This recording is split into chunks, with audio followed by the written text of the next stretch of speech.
Olá pessoal, sejam bem-vindos ao quarto curso de Introdução em Doenças Infecciosas e Terapia Antimicrobiana. A aula de hoje será sobre leishmaniose, como vocês podem estar vendo aí no título. Antes de qualquer coisa, eu gostaria de me apresentar. Meu nome é Gabriel Souza Santos, eu sou estudante do segundo semestre da Faculdade de Medicina da Universidade Federal do Ceará e sou membro da ALED, que é a Liga de Estudos em Doenças Infecciosas, que é a liga que está promovendo esse curso aqui para vocês, certo? Então vamos começar aqui. Inicialmente, pessoal, eu coloquei nesse slide aqui os objetivos dessa aula, certo? São 7 no total. Eu gostaria que vocês pausassem o vídeo, lessem com atenção cada um deles, porque eu espero que ao final desse vídeo todos os objetivos tenham sido entendidos completamente e caso isso não tenha acontecido, vocês podem mandar qualquer dúvida, tanto para o e-mail da Liga ou mesmo nos comentários aqui desse vídeo, que eu tentarei responder o quanto antes, certo? Então vamos começar aqui. Os primeiros slides, perdão, eles vão falar um pouco sobre os conceitos gerais, né, como aí está dizendo, que eu considero uma parte mais basal, assim, mais básica, que vai conseguir elucidar alguns conceitos realmente sobre a doença que vocês vão precisar nos outros slides, quando for aprofundar um pouco mais, certo? Então vamos aqui. Sobre o conceito de leishmaniose per si, né? O que é a leishmaniose? Ela, pessoal, é uma doença infecciosa causada por protozoários parasitários do gênero Leishmania, que são transmitidos pela picada de insetos da subfamília dos flebotomíneos, certo? As duas principais subdivisões que eu coloquei aqui, do lado esquerdo, a leishmaniose visceral, que é uma doença crônica que pode afetar diversos sistemas corporais, apresentando diversas manifestações clínicas, desde febres irregulares até hepatosplenomegalia. A leishmaniose visceral, ela, além de ser uma doença crônica e sistêmica, ela evolui para o óbito em 90% dos casos não tratados. E ela também é conhecida como calazar, febre dum-dum ou também esplenomegalia tropical. Já a leishmaniose tegumentar, que aqui é a da direita, ela é uma doença infecciosa, também é crônica, e ela provoca úlceras na pele e nas mucosas, principalmente nas vias aéreas superiores, também boca, laringe, faringe e etc.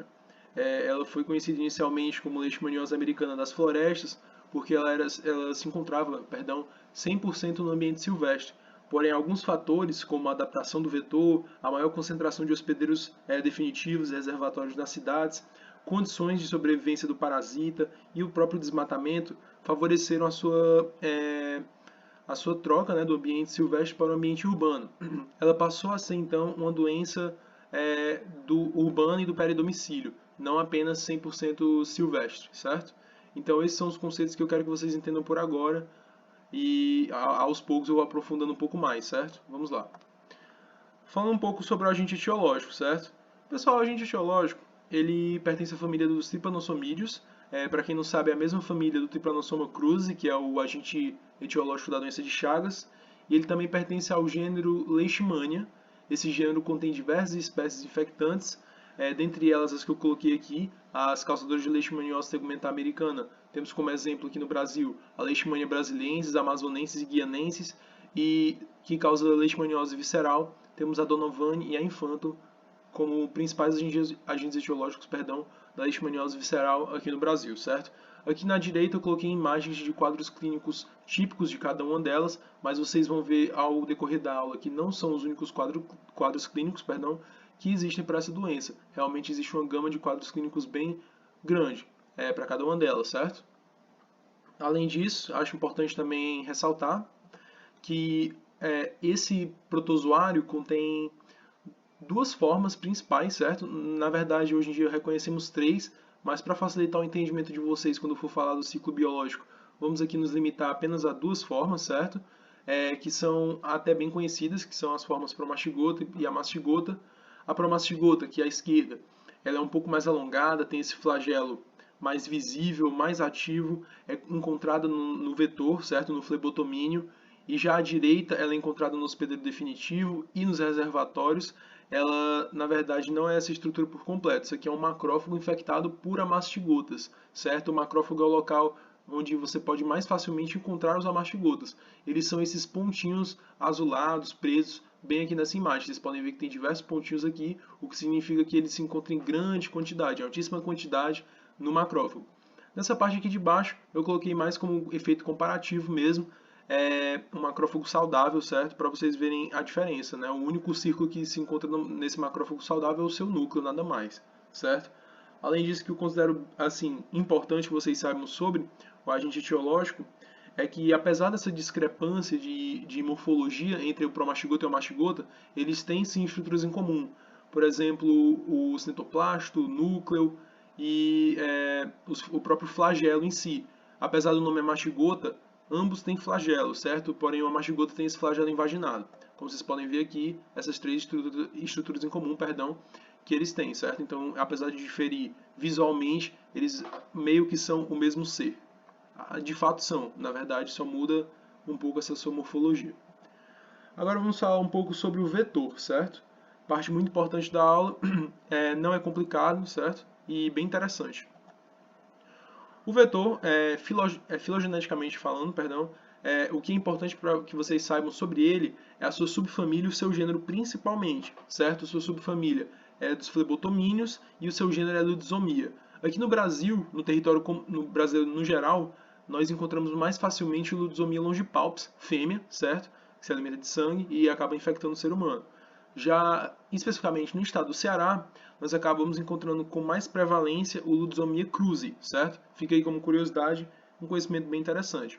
Se a gente observar com um pouco mais de atenção a morfologia dele nessa foto aqui da direita, nós vamos poder observar algumas coisas, como por exemplo, ele tem vários pelinhos espalhados pelo corpo, ele tem essas asas mais verticais, um tamanho um pouco menor do que os vetores que nós estamos acostumados, por exemplo, o Aedes aegypti. Ele aí já não dá mais para ver na imagem, mas fica aí também como uma curiosidade. Ele é um pouco mais fácil de matar, ele não é tão rápido, não é tão ágil, e ele não voa de fato. Ele dá pequenos saltos, até saltos consideravelmente grandes, mas ele não voa, não chega a voar de fato, certo? É bem interessante saber isso. E para nós, futuros agentes de saúde e agentes de saúde também, é muito importante que a gente saiba que no território afora do Brasil, a população no geral não costuma chamar ele de flebotomínio, certo? Ele tem diversos apelidos por aí, e é de extrema importância que nós saibamos esses apelidos, né? Porque na hora de atender um paciente isso pode ser crucial na determinação de um diagnóstico, certo? Como exemplo, eu tenho vários. Pode ser mosquito palha, tem asa branca, birigui, cangalinha, tatuquira, ou seja, são diversos apelidos que são, assim, é um conhecimento imprescindível para um agente de saúde saber, né? Já que ele trabalha constantemente com pessoas, certo?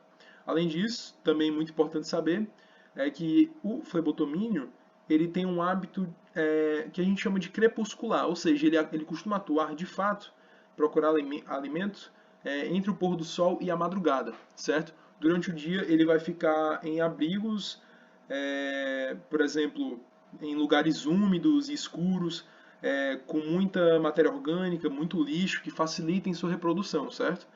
Então, isso faz com que seja até meio lógico você pensar que o processo de higienização e o saneamento básico sejam sim medidas profiláticas, medidas de controle da sua reprodução. De fato são. Eu vou falar isso um pouco mais quando eu for me referir à prevenção, certo? Então, sobre ele, basicamente, o que eu considero importante é isso, certo? Além disso, também, que eu até citei anteriormente, ele consegue sim se adaptar a altas temperaturas e ao ambiente urbano, tanto que ele fez a leishmaniose tegumentar americana se tornar urbana e não 100% silvestre, certo? Aqui algumas imagens bem interessantes, aqui a da esquerda, ele em uma lâmina, pode não parecer, mas é bem característico essa lâmina de flebotomínio, principalmente pela disposição de suas asas mais verticalizadas. Aqui no meio, suas larvas, certo? Também é interessante saber. E aqui na direita, novamente, um flebotomínio normal, mostrando seu corpo inteiro. Agora vamos falar um pouco sobre os reservatórios da doença. Pessoal, creio eu que boa parte de vocês conheça o Canis familiaris, né, o cachorro, como o principal reservatório da leishmaniose, principalmente a visceral, né, que é o calazar. E de fato, essa constatação não está errada. Porém, ela, como é que eu posso dizer, ela não está 100% certa, já que dependendo do lugar, dependendo da região, do país, esse reservatório vai mudar. Inclusive, dentro do Brasil, o cão não é o único reservatório para essa doença. Por exemplo, na área silvestre, raposas e marsupiais são os principais reservatórios. Mas se a gente estiver falando do contexto urbano, sem sombra de dúvida, o cachorro é o principal reservatório dessa doença, certo? Uma coisa muito interessante também de se observar é que quando um reservatório está doente, ele vai apresentar diversos sinais, né? Sinais que são bem claros para quem olhar com o mínimo cuidado para esse cachorro. Como, por exemplo, febre irregular, apatia, emagrecimento, descamação furfurácea, que é essa perda de coloração e descamação aqui do focinho do cachorro, algumas úlceras, possíveis úlceras na pele também, conjuntivite canina, um crescimento exagerado das unhas, que eu coloquei aqui nessa imagem de baixo. Então não é tão difícil você observar um cachorro com leishmaniose e você dizer, realmente esse cachorro está com leishmaniose, está com calazar. São sinais bem típicos, certo? Bem claros, na primeira vista. Outra coisa que eu também queria falar é sobre algumas formas de prevenção. Muitos de vocês devem conhecer a coleira, algumas coleiras especiais, certo? Que são usadas como forma de prevenção, como exemplo a coleira Excalibur, que nada mais é do que um coleiro, pessoal, banhado em uma substância que nós chamamos de deltametrina, certo? Ela é banhada a deltametrina a 4%. Essa substância ela acaba causando uma aversão do flebotomínio ao ser que está usando ela, certo? Então, realmente é uma forma de prevenção bem útil e muito utilizada, principalmente por donos de pet, certo? Pessoas que têm o seu cachorro e tudo mais. Além disso, tem imunoterapia. Tem que ressaltar que essa vacina, né, que é a Leishvacin, ela não está totalmente desenvolvida, os seus mecanismos não são completamente compreendidos, certo? Ela não tem uma eficácia de 100%, porém já foi demonstrado diversas vezes que ela pode sim ser muito útil, certo? Então é imprescindível, na verdade, que você vacine o seu cachorro, certo? E a outra coisa é uma pergunta até. A transmissão direta existe? Se um cachorro com leishmaniose te morder, você vai contrair leishmaniose? A resposta é não. A leishmaniose ela vai ser transmitida única e exclusivamente pela picada do flebotomínio, certo? Qualquer outro, por exemplo, transmissão direta de pessoa para pessoa, não há registro. Mordida de um cachorro mordendo uma pessoa, também não há registro de infecção. Então você tem que ficar atento a isso, certo? Outra coisa é uma bem consideravelmente polêmica, né, que é a eutanásia, ela resolve ou não o problema da leishmaniose no contexto urbano? Então, pessoal, eu costumava dizer que não, certo? E continuo com a mesma resposta, porém agora um pouco mais embasada. Por quê? Eu busquei alguns artigos científicos e escolhi esses dois, tanto da esquerda quanto da direita, que acabam explicando melhor como funciona, como é que poderia ocorrer um benefício da eutanásia, né, se ela fosse aplicada, e eles acabam chegando a certas conclusões. O da esquerda, ele utiliza a eutanásia como único mecanismo de controle da leishmaniose numa cidade, certo? E acaba vendo que isso não vai ajudar em nada, certo? E no da direita, ele explica como os outros mecanismos, além da eutanásia, não estão bem desenvolvidos ainda, certo? Então ele fala sobre a necessidade de mais estudos, de mais desenvolvimento de vacinas, de outras formas de controle, para que a eutanásia passe a ser uma escolha secundária, não passe a ser, por exemplo, uma determinação obrigatória, uma determinação primária de primeira escolha para o controle, certo? Então, basicamente é isso. Ninguém pode bater o martelo ainda, mas é muito importante ver esses estudos para você chegar a uma conclusão dos possíveis desdobramentos para essa pergunta no futuro, certo? Agora vamos falar um pouco sobre o ciclo biológico, certo? Bom, pessoal, o ciclo biológico, apesar de não parecer, ele é bem simples mesmo, principalmente se a gente só levar em conta aquelas duas formas que eu falei para vocês, certo? E ele está aqui disposto na imagem, vocês podem pausar o vídeo se quiserem ler, mas eu vou explicar de uma forma um pouco mais, digamos, aprofundada, mas também não tanto, porque não há o que aprofundar muito nesse assunto, mas vamos lá. No início da infecção, ou seja, começando nesse número 1 bem aqui da imagem, o flebotomínio vai depositar alguns promastigotas numa fase que nós chamamos de metacíclica, são promastigotas metacíclicos, que vão chegar na nossa corrente sanguínea e vão conseguir interagir com os macrófagos.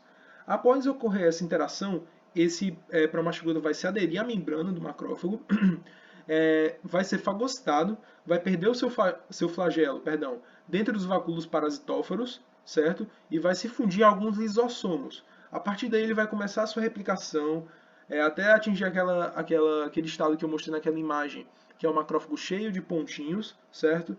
E depois disso ele vai conseguir destruir, certo, a célula, a sua membrana, e vai conseguir chegar à corrente sanguínea. A partir desse momento, que ocorreu aqui no número 4, então a nossa corrente sanguínea tem dois caminhos para seguir.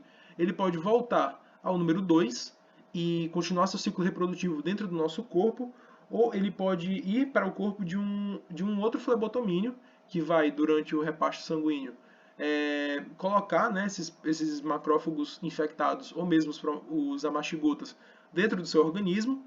A partir daí, eles vão migrar para o trato digestivo do flebotomínio, vão sofrer diversas transformações até chegar nesse estado de promastigota metacíclico que eu falei no início do ciclo, certo? A partir daí, quando eles se tornarem realmente promastigotas metacíclicos, eles vão migrar para uma estrutura que nós chamamos de probóscide, que é como se fosse aquela agulhinha que pertence ao flebotomínio, né, que ele vai colocar na nossa pele para sugar nosso sangue. E durante, né, esse repasto sanguíneo, esse flebotomínio vai regurgitar, através da probóscide, saliva e promastigotas metacíclicos e vai acabar nos infectando.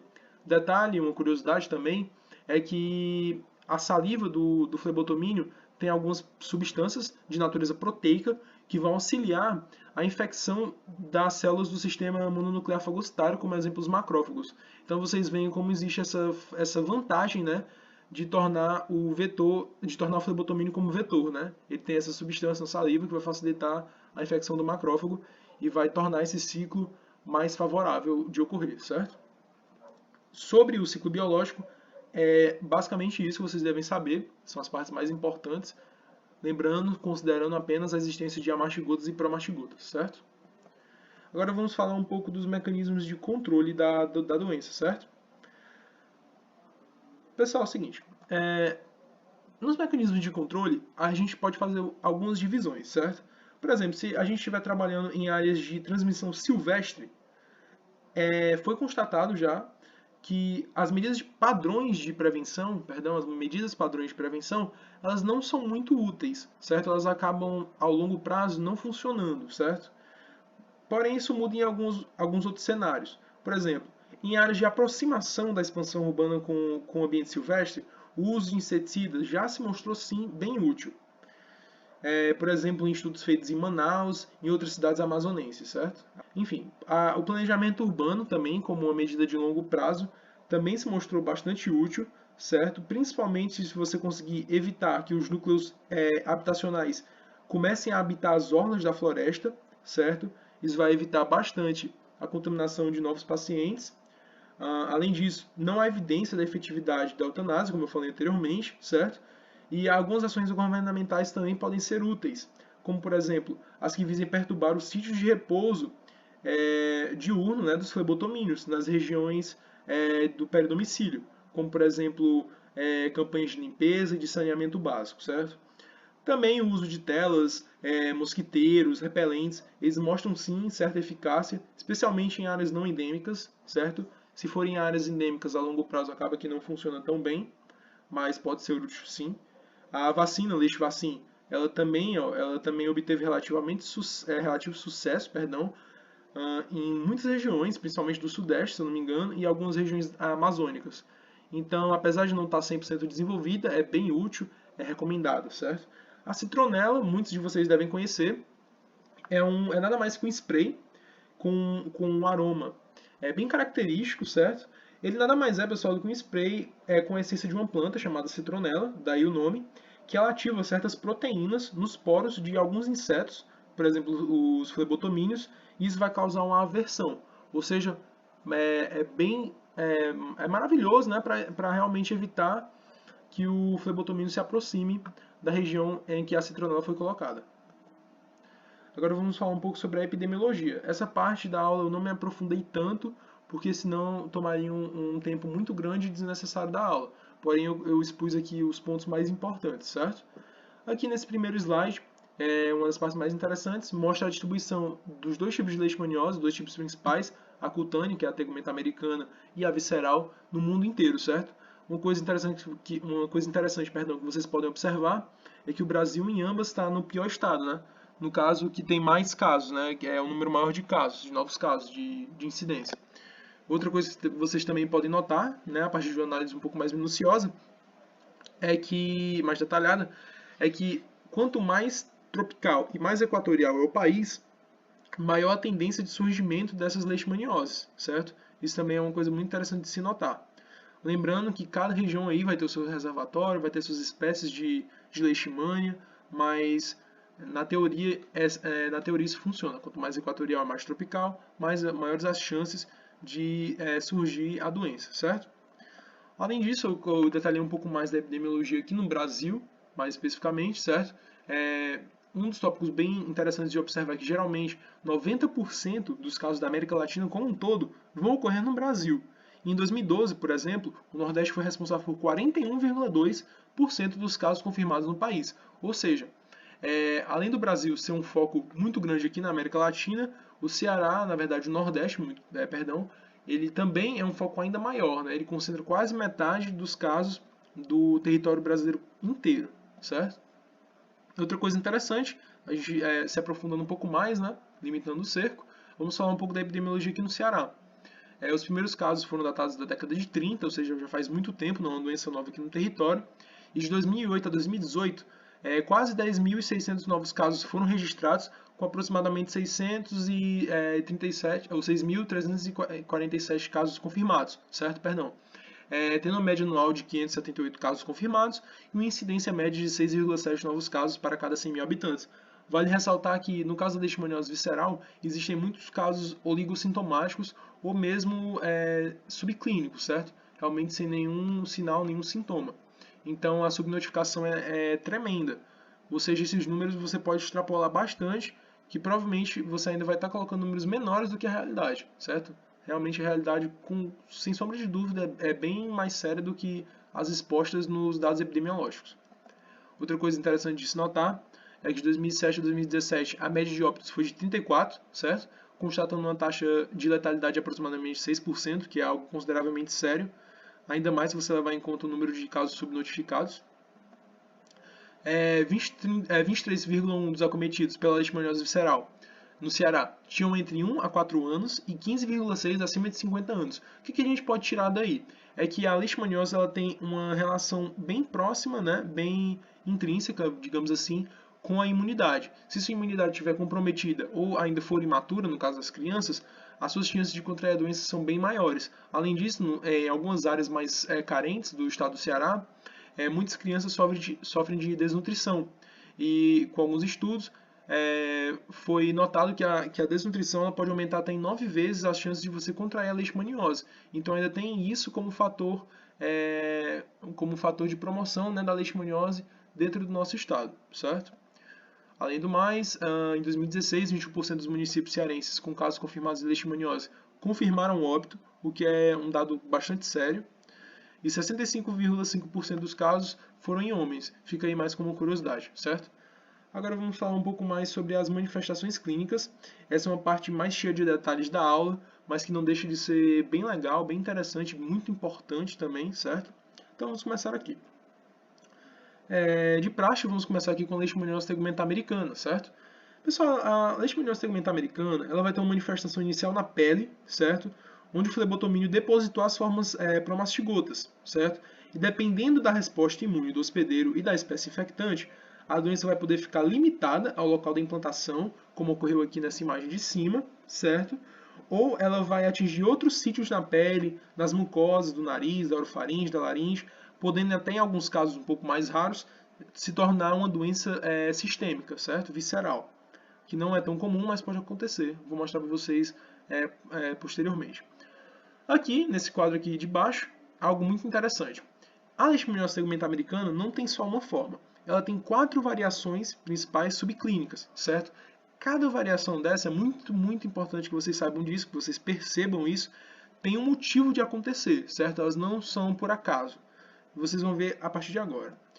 A primeira forma, mais comum, mais conhecida, sem dúvida alguma, é a forma cutânea localizada, certo? A forma cutânea localizada, ela geralmente vai ocorrer na pele, certo? Com a formação de uma úlcera, como manifestação mais comum, né? Em 85% dos pacientes. Já nos outros 15%, você vai poder expressar lesões verrucosas, vegetantes, papulares, nodulares, tuberosas ou em placas infiltradas, certo? Não é tão comum, mas aí corresponde a 15%. Já desses 85%, essa úlcera ela vai ter características muito comuns. Ela é bem conhecida, na verdade, a forma dela. Né? Ela tem um contorno circular, tem uma borda mais elevada, ela tem um fundo mais granuloso, ela não é sudativa, ela não tem tendência de sangramento espontâneo. ela pode conter duas cores principais. Ela pode ser apenas vermelha ou ela pode ter aspectos amarelados, pode ser até totalmente amarelada, dependendo ou não da deposição de fibrina. Se houver fibrina, ela fica mais amarelada, se não, mais avermelhada, certo? Além disso, o que eu acho bem válido citar é que raramente os pacientes se queixam de dor intensa, mas alguns referem ardências e pontadas, certo? Ardências apontadas, perdão. Ou seja, apesar de não sentirem dor, né, eles podem relatar esse tipo de sensações, certo? Além disso, por ser bem exposta, né, por ser realmente uma lesão bem exposta, se você não usar nenhuma proteção, ela pode ser colonizada por outros organismos, como por exemplo bactérias ou leveduras.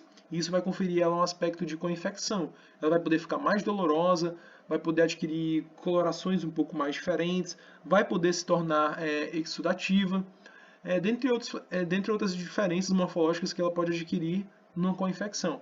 Então é muito importante que você inicie o tratamento, certo? E que você também proteja a lesão para evitar que essas co-infecções surjam. Além disso, acho muito válido falar, né, sobre como é que é feita essa evolução até se tornar uma úlcera completa mesmo. Então, pessoal, depois que você recebe a picada do flebotomínio e você é infectado de fato, vai ter um período, mais ou menos, de incubação de 2 a 8 semanas, até surgir uma pápula, ou um nódulo, ou uma simples enduração mesmo. E durante 3 ou 4 meses, essas lesões, né, primárias vão começar a evoluir de tamanho e de aspecto, e vão se tornar a úlcera que a gente conhece, certo? Depois dela se estabilizar, vai tender a ocorrer uma cura espontânea, porque à medida que isso ocorre, o seu corpo começa a reagir com reação imune, certo? E essa reação imune começa a prevalecer sobre a ulceração. Isso ocorre num período muito variável, de 6 meses a 3 anos. Então, aí você pode se perguntar, pô, então eu não vou precisar tratar porque ela vai se curar de qualquer forma. Esse pensamento está muito errado. Primeiro que vai demorar muito e isso vai piorar bastante a qualidade de vida do paciente, porque não são lesões muito agradáveis ao olhar.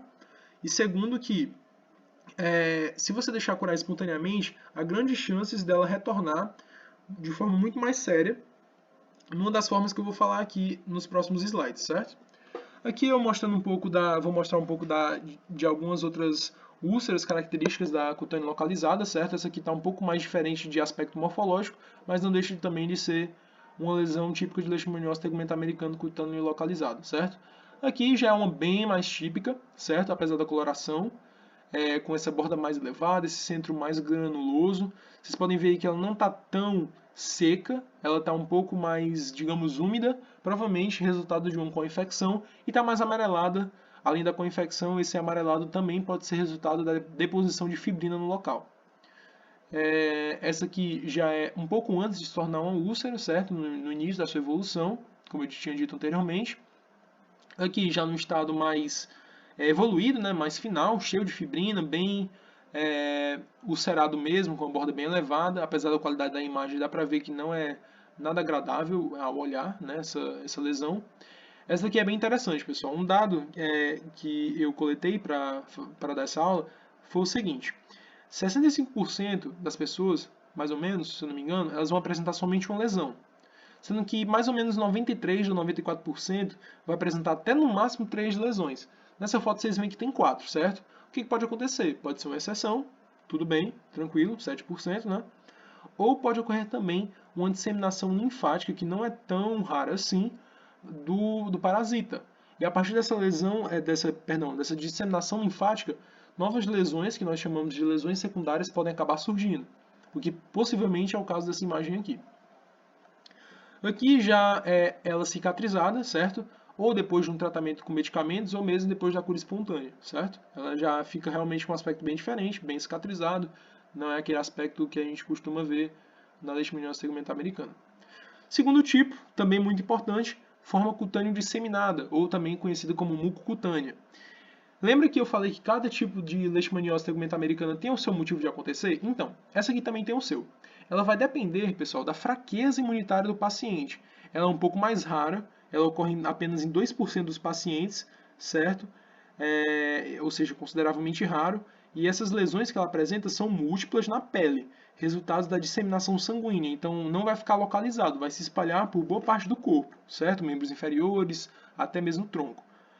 Além disso, ela parece ocorrer em pacientes com fraca resposta imunitária específica, porque durante o teste de Montenegro, que é um teste que eu vou falar um pouco mais à frente aqui da aula, quando eu for falar de diagnóstico, ele costuma dar negativo, certo? Mesmo com a infecção. Vale também lembrar que após você começar o tratamento, pode ocorrer a viragem desse teste, certo?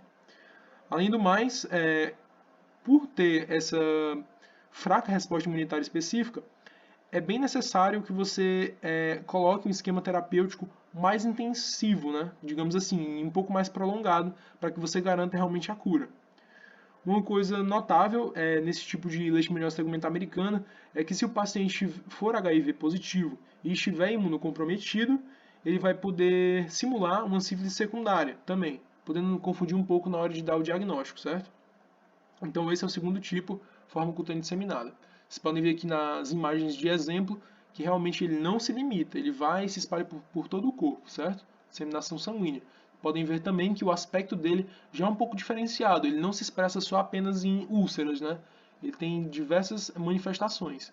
Aqui também, ó, até pode parecer um pouco uma úlcera típica aqui no pé, mas muito maior do que o normal, fora que está no membro inferior, não é tão comum assim. Depende também do local da picada, claro. Vocês veem que realmente os aspectos são bem variados, mas o que fica em comum é que ele se espalha pelo corpo, certo? O parasita. Esse aqui também, bem no estado inicial, simulando até acne, com diversas lesões, né, na face.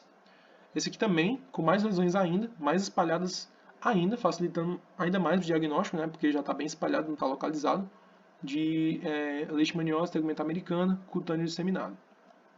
Terceiro tipo, bem interessante também, vocês lembram que a cutânea localizada, o primeiro tipo, pode ser curada espontaneamente? Então, o que acontece, pessoal? Se você deixar curar espontaneamente a cutânea localizada, possivelmente você vai, no futuro, certo? Geralmente após 5 anos, né, depois de você se curar espontaneamente daquela cutânea localizada, você vai desenvolver essa forma mucosa. Ela vai ter pouco papel do parasita, ele não tende a cura espontânea, esse tipo, e a causa dele principalmente é a resposta imune exacerbada, certo? Ele ocorre principalmente pela leishmania brasiliensis, certo? Que é um dado bem importante de saber. E as lesões de mucosa, elas vão se instalar de preferência nas vias aéreas superiores. A evolução vai ser mais arrastada do que a forma cutânea localizada, de fato, é bem mais arrastado. As manifestações mais comuns são desconforto, ardência, obstrução nasal, aumento de secreção, formação de crostas escuras e alguns sangramentos aos pequenos traumatismos, certo? Na fase inicial, você vai poder observar alguns eritemas e erosões superficiais da mucosa do septo anterior, o que vai fazer que muita gente nem perceba, né, o início dessa doença, porque realmente é algo bem imperceptível, bem simplório, e que com o tempo vai evoluir de forma agressiva, certo? Vocês vão ver nas imagens de exemplo que eu vou colocar aqui. Além disso, outro aspecto característico vai ser a presença local de processo infiltrativo, que pode causar uma tumefação e algumas rugosidades na mucosa, podendo até simular algumas rinites alérgicas. Ele possui um grande, como é que eu posso falar? Ele possui, na verdade, pessoal, um grande espectro, né, de formas clínicas. Ora com predomínio de ulcerações mutilantes, muito importante saber isso, certo? Esse grande espectro de formas clínicas. Pode ter ulcerações mutilantes, pode ter um aumento do volume das partes moles, olha que interessante. Pode ter também um eritema, algumas ulcerações superficiais. E isso vocês vão conseguir observar nas fotos que eu vou mostrar, como ele varia muito, certo? E como ele pode ser muito agressivo. Nesses casos da mucosa, né, da leishmaniose tegumentar americana do tipo mucosa, a doença geralmente apresenta um caráter progressivo constante, sem evoluir para a cura espontânea, como tinha dito posteriormente. E as estruturas mais comumente afetadas são a boca, a orofaringe e a laringe. Porém, como ela tem um caráter proliferativo, ela acaba atingindo outras estruturas, como por exemplo o palato, a úvula e os pilares amigdalianos.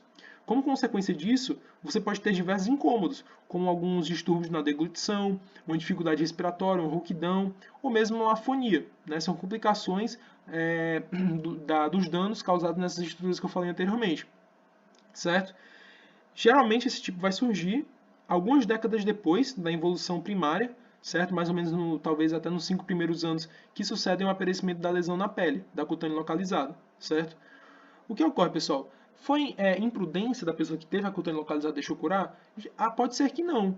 Geralmente, a cutânea localizada também pode se manifestar de forma muito, muito simplória e a pessoa acaba nem percebendo e deixa ela curar espontaneamente. Não chega aí ao médico porque não está incomodando tanto, certo? Aí, nesse tipo de lesão da forma mucosa, você acaba tendo um intenso infiltrado de linfócitos e células plasmáticas, poucos macrófagos, um escasso número de parasitas. É basicamente o contrário de outras formas que eu vou falar posteriormente, certo? Esses achados histopatológicos. Lembrando que existem evidências que apontam que esse tipo de lesão é causado sim por autoagressão, certo? Não vai ser causado pelo parasita em si, e principalmente por ação local de anticorpos anti-leishmania, certo? Geralmente essas lesões não vão constituir um fator de risco imediato para a vida, mas elas vão dificultar muito o fator social, né, o convívio social, tanto por problemas estéticos como por algum possível odor fétido que essas lesões possam emitir, certo? Aqui algumas fotos, lembram que eu disse que varia muito, né, o tipo de lesão? Então, aqui já é um aumento do volume de partes moles, ó, tá aumentado de forma não muito comum, né? Esse aqui é no início da lesão, como eu disse para vocês, às vezes passa até despercebido. Você acha que é, sei lá, uma casquinha de alguma outra coisa, você não vai ao médico, não trata e acaba ficando bem pior, né? Bem mais agressivo. Aqui vocês podem ver uma destruição total do lábio superior, bem complicado, né? Claro que pode ser tratado com a cirurgia, né? No caso, pode ser feita a cirurgia para correção, na verdade, perdão. Porém, é bem sério, né? É bem complicado você não ir ao médico depois de acontecer isso aí. Já a última forma, lembrando sempre, cada um tem o seu motivo, é a leishmaniose difusa, ou rancenoide também conhecida, certo? Ela é um tipo bem mais raro, ela ocorre em indivíduos que a gente considera sorteados, digamos assim, né? De forma ruim, na verdade, que são indivíduos anérgicos, certo? Ela parece muito a hanseníase virchoviana. Eu vou mostrar um pouco de algumas fotos que vocês vão ver claramente que parece bastante. Essa aqui primeira é um exemplo delas. Um exemplo de semelhança, né, com a hanseníase virchoviana, perdão. E no Brasil, apenas a leishmania amazonensis foi responsável por esse peculiar tipo de leishmaniose. Nela ocorrem alguns nódulos isolados ou agrupados, podem ocorrer algumas máculas, também, algumas pápulas também e algumas placas infiltradas. Ou seja, basicamente todo tipo de lesão pode ocorrer nesse tipo aqui, com exceção, por coincidência, da úlcera, né? Ela não costuma ocorrer com tanta frequência assim nesse tipo. Essas lesões vão se disseminar por todo o corpo e elas não têm um limite bem definido. Elas vão realmente lembrar a hanseníase virchoviana. Elas geralmente vão se limitar à pele, certo? O comprometimento de mucosas é possível, mas se não me engano ele vai ocorrer somente tardiamente. E na histopatologia dela, você vai encontrar algumas coisas específicas, como por exemplo, você vai poder observar uma atrofia da epiderme, uma presença na derme de macrófagos com citoplasma vacuolizado, cheio de amastigotas, repletos de parasitas, certo? Os linfócitos e algumas células plasmáticas vão ser raramente observados, certo? Você vai ter realmente uma deficiência na resposta celular. Vai ter uma resposta humoral exacerbada, uma alta taxa de anticorpos específicos. É basicamente o contrário da mucosa que eu tinha citado antes. Lembra que quando eu falei que a mucosa tinha uma histopatologia totalmente contrária de outra forma que eu ia dizer posteriormente? Então, essa forma é a forma difusa. Então fica aí como uma dica e para você facilitar, né? A mucosa tem um tipo de histopatologia, ao contrário dessa histopatologia é encontrado na difusa, certo? Você pode usar sim essa dica para quando você não estiver conseguindo lembrar a histopatologia de alguma delas, certo? Além do mais, uma coisa interessante que eu gostaria de falar, o tipo de faciez que a gente encontra aqui nessa imagem, a gente chama de faciez leonina, que é bem característica também da forma difusa de LTA, né, de tegumentar americana. Tá aqui outra foto, diferindo bastante daquela outra lá, com algumas semelhanças, claro. Você pode ver que ela realmente se espalha por todo o corpo, é bem sério. Aqui também. Agora vamos falar um pouco sobre a leishmaniose visceral, certo? Bom, pessoal, a leishmaniose visceral ela vai ter um relevante número de casos assintomáticos e vai ser de difícil diagnóstico em muitos casos, certo? Como eu disse anteriormente, tem muita subnotificação. Ela é caracterizada principalmente por febre de longa duração, podendo ou não ser intermitente, uma certa perda de peso considerável, na verdade, uma astenia, uma aginamia, uma hepatosplenomegalia muito importante e uma anemia proteico-calórica. Assim que você entra em contato com a leishmania nesses casos, você pode ter três tipos de resposta. Você pode ter uma reação local com a destruição total do parasita e você vai acabar sendo curado, né? Você pode ter uma fagocitose através de histiócitos, quando ocorrer a interação parasita-hospedeiro, e você vai adquirir a forma latente por tempo indeterminado. Ou você vai poder ter realmente a doença de fato, ao primeiro contato, que vai ocorrer uma multiplicação do parasita dentro do macrófago, caracterizando um amplo espectro de quadros clínicos, desde formas oligossintomáticas até o calazar propriamente dito, certo? Que é o calazar clássico que a gente chama. Esse calazar clássico, pessoal, ele tem muitos espectros de infecção, ele varia bastante. Como, por exemplo, a gente pode citar a infecção assintomática, que ela é muitas vezes subnotificada, como eu falei anteriormente. Ela vai ocorrer normalmente em áreas de alta endemicidade, como algumas regiões mais vulneráveis do estado do Ceará e da Bahia. Os indivíduos vão apresentar os testes diagnósticos positivos, porém sem quadro clínico clássico, sem quadro clínico importante. O segundo tipo que a gente pode falar aqui da leishmaniose visceral propriamente dita é o subclínico. Ele vai ser um tipo de difícil diagnóstico, porém, se você utilizar alguns critérios epidemiológicos de abordagem laboratorial, você vai poder sim identificar esses casos, certo? É uma forma mais frequente nas áreas endêmicas e ela pode ser encontrada, a leishmania nesses casos, pode ser encontrada sim nos macrófagos teciduais, nos órgãos hematopoietéticos, nos pulmões, no intestino, nos linfonodos, até porque é uma doença sistêmica, certo? Isso vale para qualquer um dos tipos de leishmaniose visceral que eu vou falar aqui, tá bom? Além disso, nessa forma, as manifestações tendem a ser mais inespecíficas. Você tende a ter uma febrícula, uma tosse seca, uma diarreia, uma sudorese, uma dinamia, geralmente associada com uma discretíssima visceromegalia, nada importante. Ou seja, em geral, a hepatosplenomegalia não é considerável. Aí muitos desses casos acabam se curando sem terapêutica específica, certo? Por exemplo, tem um estudo que 85 crianças com a sorologia positiva, dentro desse grupo apresentavam 56 subclínicas, né? 56 casos subclínicos. E 35 deles se curaram sem nenhuma terapêutica específica, certo? Porém, algo também a se falar, bem considerável, é que crianças com desnutrição, como eu falei lá na epidemiologia, têm 9 vezes maiores chances de evoluir para o calazar, certo? Que é a forma clássica. Antes de falar, gente, do calazar propriamente dito, forma clássica, eu também gostaria de apontar rapidamente para uma forma aguda, que ela não é tão comum, ela não é crônica, e ela cursa com febre alta, uma tosse, uma diarreia acentuada, uma hepatosplenomegalia não expressiva. Ela também vai poder ser confundida com muitas doenças, como febre tifoide, malária, esquistossomose maçônica, até mesmo doença de Chagas aguda, toxoplasmose aguda também, qualquer doença febril aguda que curse com algum hepatosplenomegalia leve, certo? E ela tem uma característica que é o aumento de globulinas de IgM e IgG anti-leishmania, certo? Ela tem uma resposta humoral constantemente crescente, certo? Além disso, para finalizar a forma aguda, a gente pode dizer que o parasitismo esplênico e hepático dela é intenso, mesmo sem a visceromegalia importante. Certo, pessoal? Agora vamos falar um pouco sobre o calazar clássico, que, sem sombra de dúvidas, é a forma mais conhecida de leishmaniose visceral, certo? Como eu disse anteriormente, é uma doença crônica com evolução um pouco mais arrastada, certo? Infelizmente, o período de incubação dela pode acabar sendo um pouco difícil de ser determinado, porque o início da doença cursa com alguns sintomas muito inespecíficos.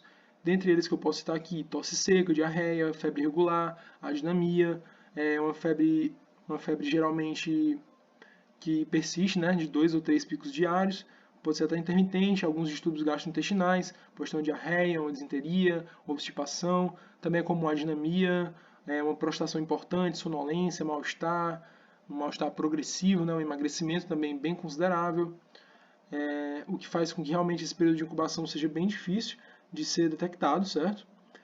Além disso, que é bem válido citar, que a desnutrição proteico-calórica, o aspecto demasiado do paciente com abdômen petroso devido ao volume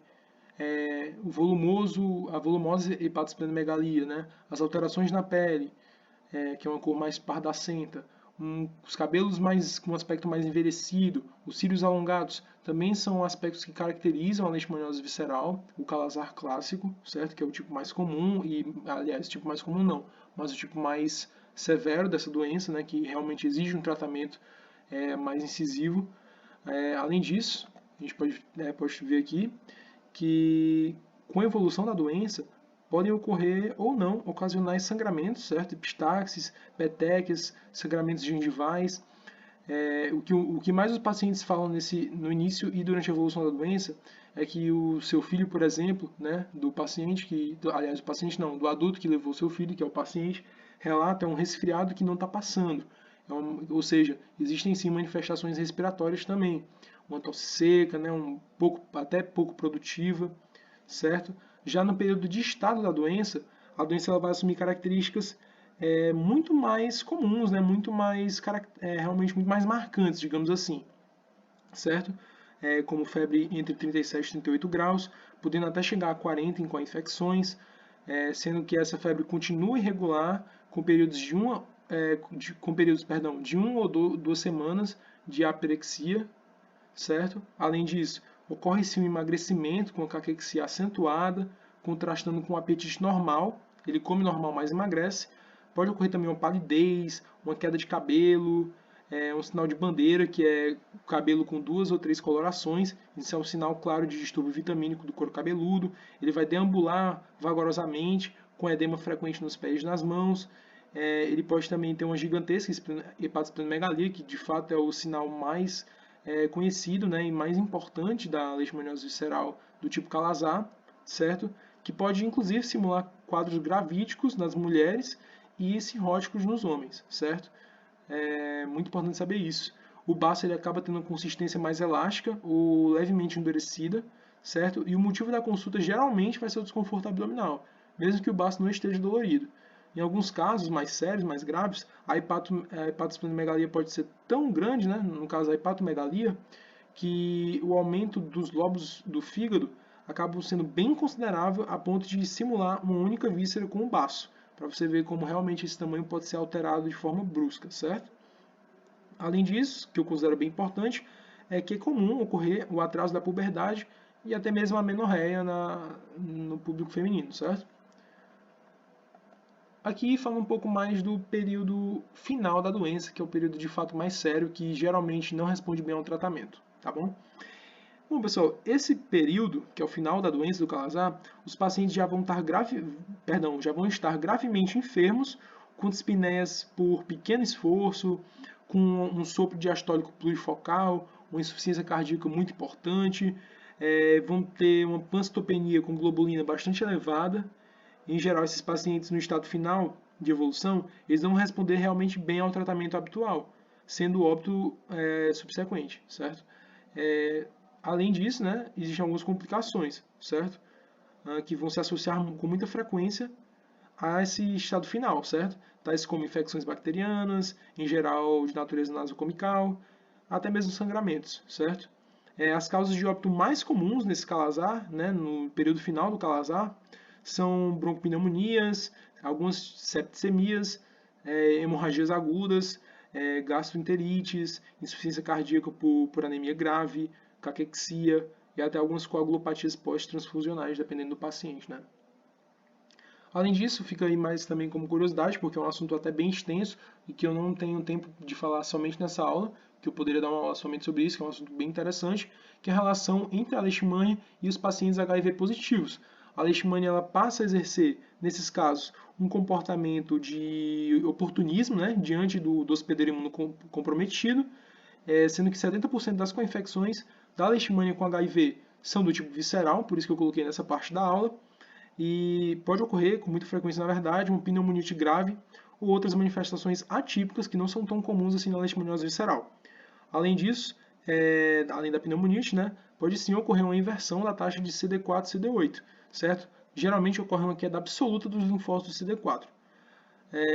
E para finalizar essa parte de Calazar associada ao HIV, é também bem interessante notar que apesar de menos de 5% apresentar a hipergamaglobulinemia, apenas 35% vai apresentar, cerca de 35%, vai apresentar anticorpos anti-leishmania, certo? Agora vamos falar aqui um pouco sobre os diagnósticos, parte bem importante da aula, bem interessante também. Bom, pessoal, falando aqui da leishmaniose tegumentar americana, certo? Isso também vai valer para a leishmaniose visceral em alguns casos. Existe o teste intradérmico de Montenegro, lembra que eu falei que sobre ele quando eu estava falando dos quadros clínicos, perdão. Esse teste intradérmico de Montenegro, ele tem uma positividade de 85 a 97% em pacientes cutâneos, certo? Ele é bem utilizado na área rural, porque ele não existe uma densidade tecnológica muito grande, certo? Para aquele posto de saúde, posto de atendimento, certo? Ele é um método indireto de diagnóstico, ele vai consistir na injeção intradérmica de 0,1 aproximadamente ml de um antígeno, que vai ser preparado com promastigotas de cultura. Ele serve para avaliar o grau de sensibilização do paciente e o teste ele vai ser positivo se houver uma reação dentro de 48 a 72 horas com o crescimento de uma induração, que vai ser perceptível à palpação e o diâmetro dela vai ser medido, como vocês estão podendo ver aí nessa imagem com a régua na direita, certo? Podendo ser igual ou superior a 5 milímetros, certo? Se for positivo. Um detalhe é que o indivíduo positivo ele está sensibilizado, mas ele não está necessariamente infectado ou doente. Ou seja, isso vai contribuir muito para falsos positivos. Como é que isso funciona? Em algumas áreas endêmicas, chega até 30% de pessoas sadias têm esse teste dando positivo, com ou sem sinais de infecção prévia.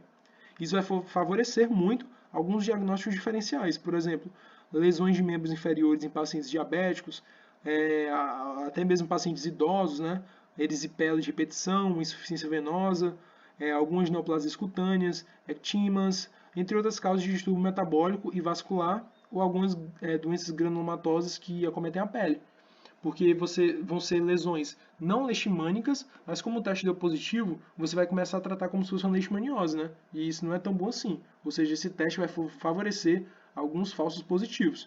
Além disso, infelizmente, esse teste também, apesar disso, certo? Ele é bom, não estou dizendo que ele é ruim, ele vai favorecer também alguns falsos negativos, certo? Principalmente durante a fase inicial da doença. Como eu tinha dito também anteriormente, porém pode ocorrer, certo, a viragem do teste. Ele pode dar positivo se você iniciar o tratamento ou se ocorrer uma progressão da doença, certo? Então esse falso negativo não é tão preocupante assim. Agora o falso positivo pode ser um pouco preocupante. Em alguns casos pode ocorrer uma resposta exacerbada, principalmente se for uma doença mucosa de longa duração, principalmente, né? E algumas pessoas tratadas depois de receber esse diagnóstico e que retornarem à área endêmica, elas vão continuar sendo positivas, porque elas vão estar sensibilizadas. Porém, se elas saírem dessa área endêmica, elas podem, ou seja, quando elas retornarem à área endêmica, elas vão estar positivas ainda e não vão poder contrair a doença uma segunda vez.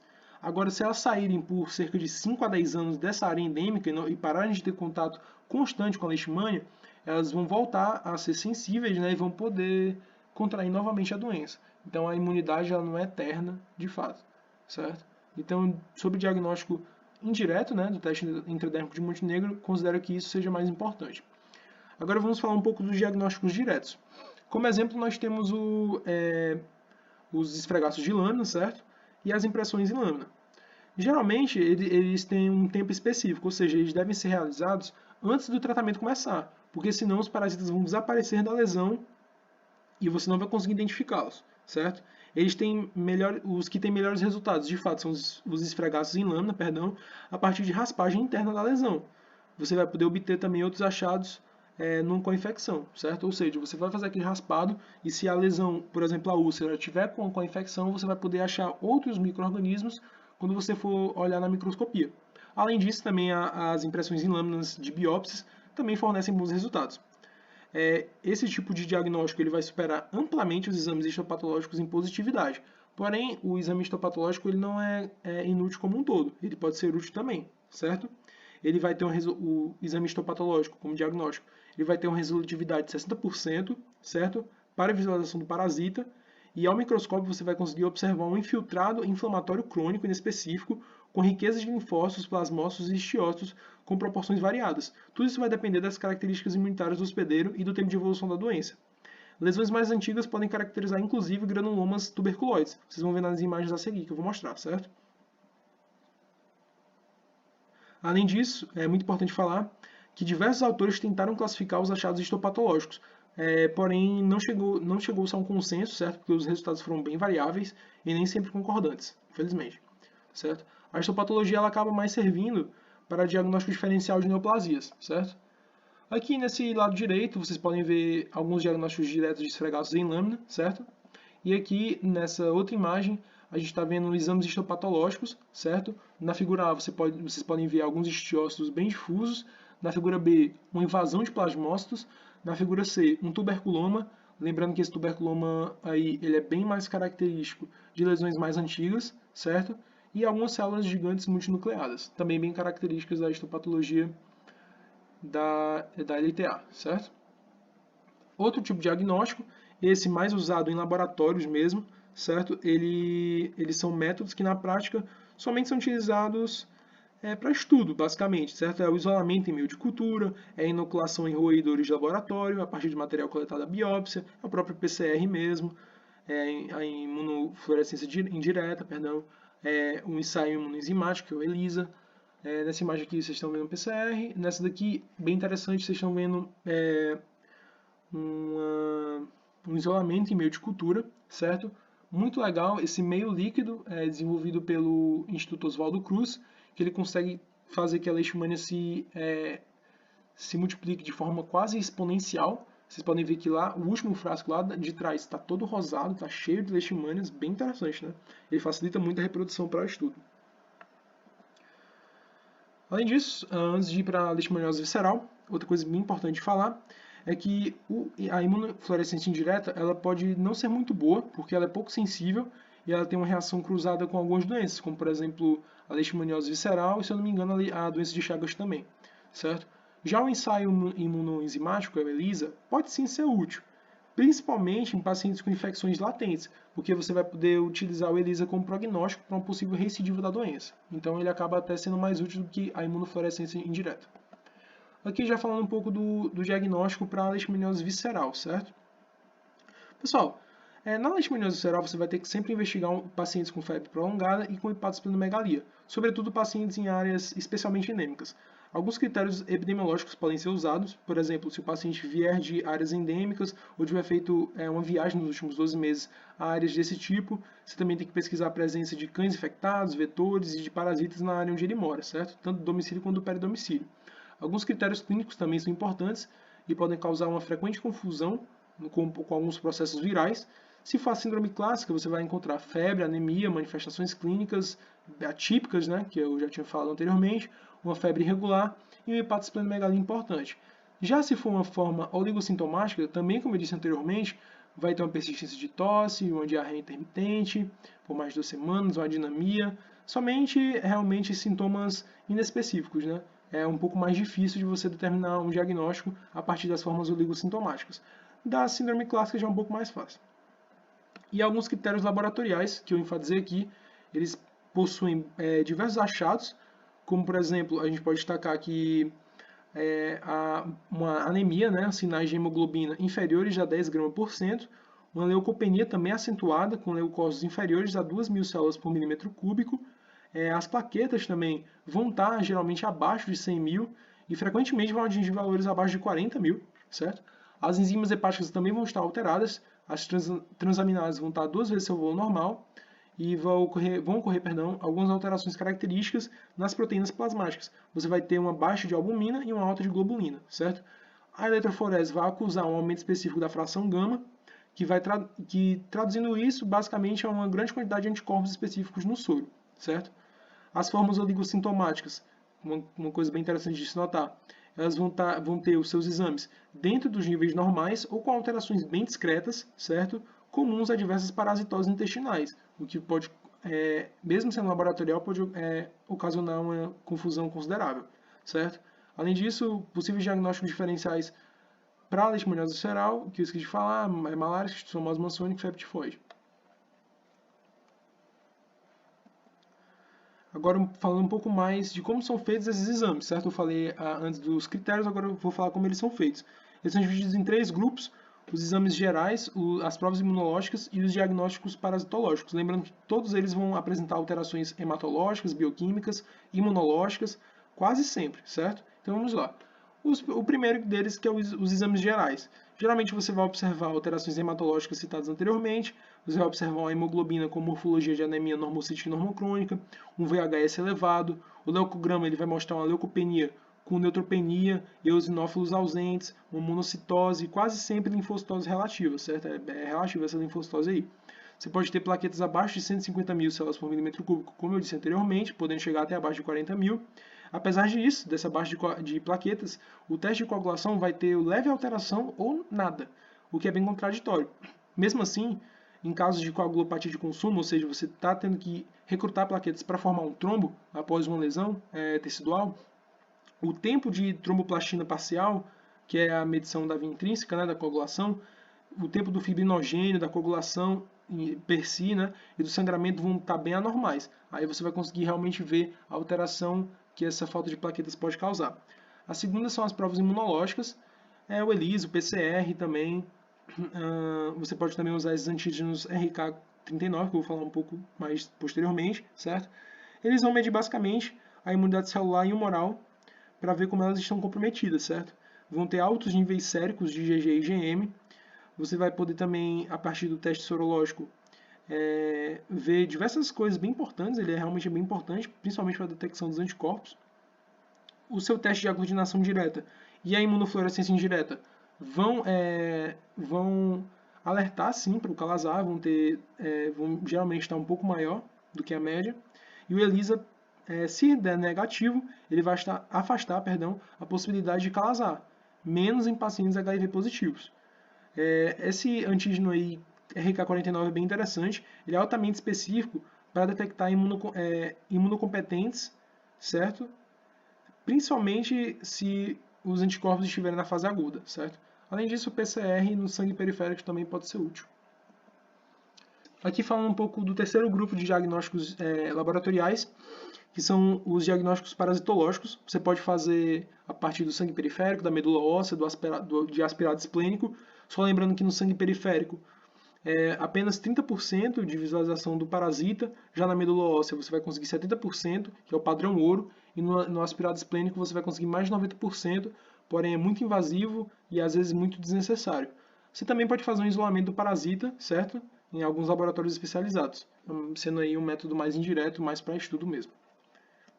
Agora vamos falar um pouco mais sobre o tratamento, parte também bem importante da aula, certo? O tratamento, pessoal, da LTA, certo? Ele é feito principalmente com antimoniais pentavalentes, certo? Que são principalmente o glucantime, que é o mais conhecido deles, certo? Que é o mais disponível aqui no Brasil. A apresentação medicamentosa dele é a partir de ampolas de 5 ml cada uma, com soluções de 30%, certo? Contendo 300 mg por ml do sal. Lembrando que os cálculos, isso é bem importante saber, principalmente para as pessoas da parte farmacêutica.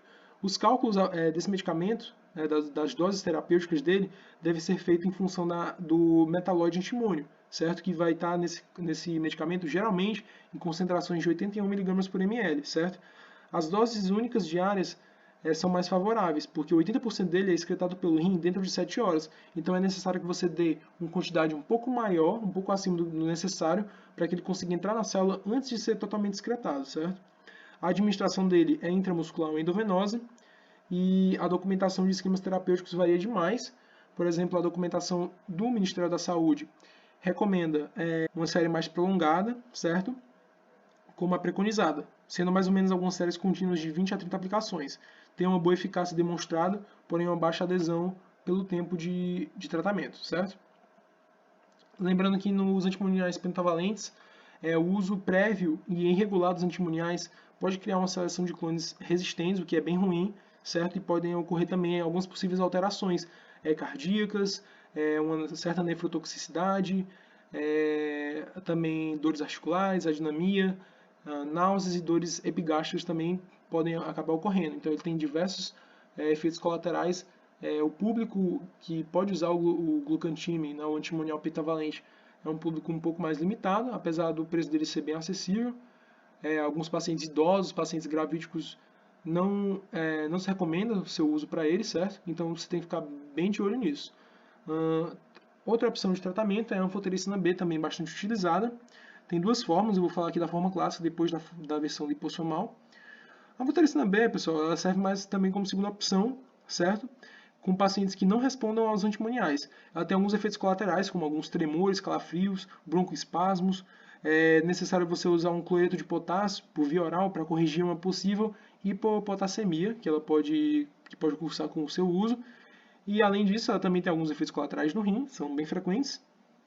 E existe para ela, para a anfotericina B, uma versão lipossomal, que ela atenua todos esses efeitos, principalmente para idosos ou insuficientes renais, certo? Pessoas com insuficiência renal, perdão.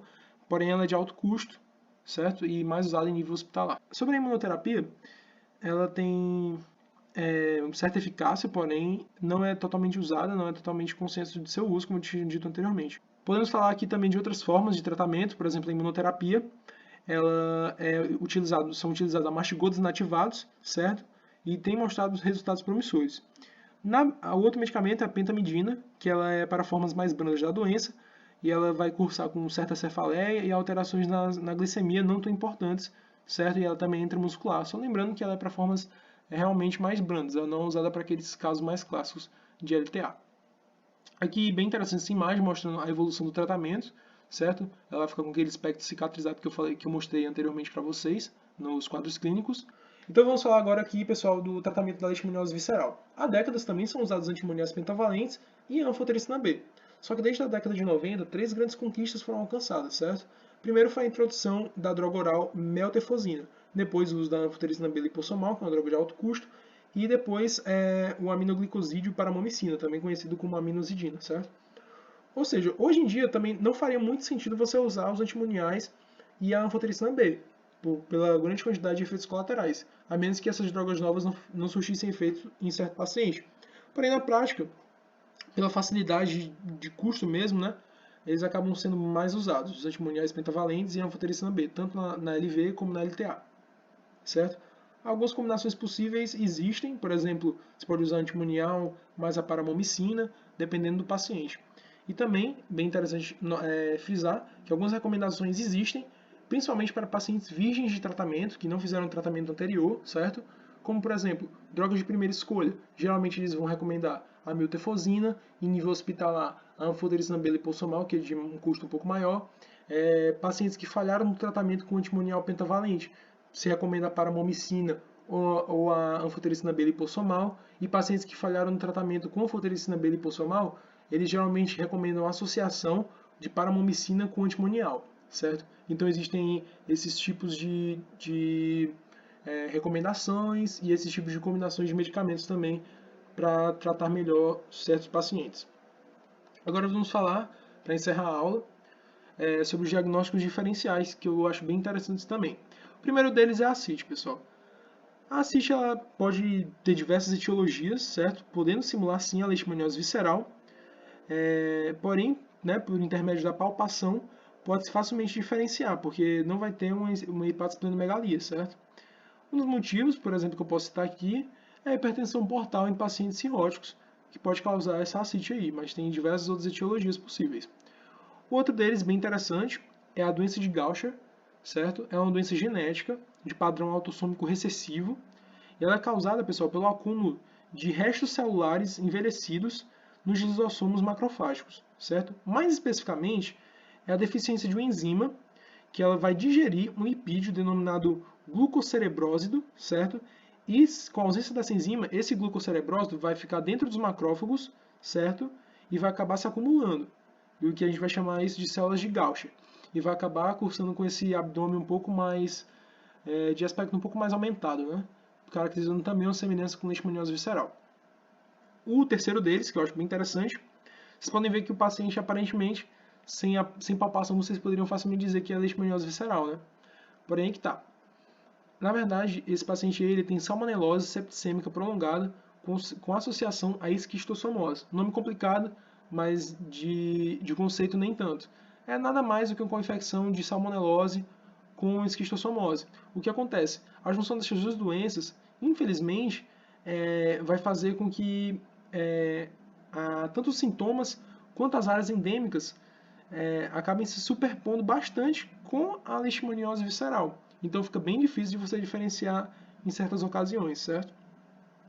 Porque essa condição, além de febre prolongada, ela vai poder causar hepatosplenomegalia importante, né? Uma sudorese e calafrios. Então realmente pode ser bem confuso se você se basear apenas nos aspectos clínicos que você está conseguindo ver no paciente, certo?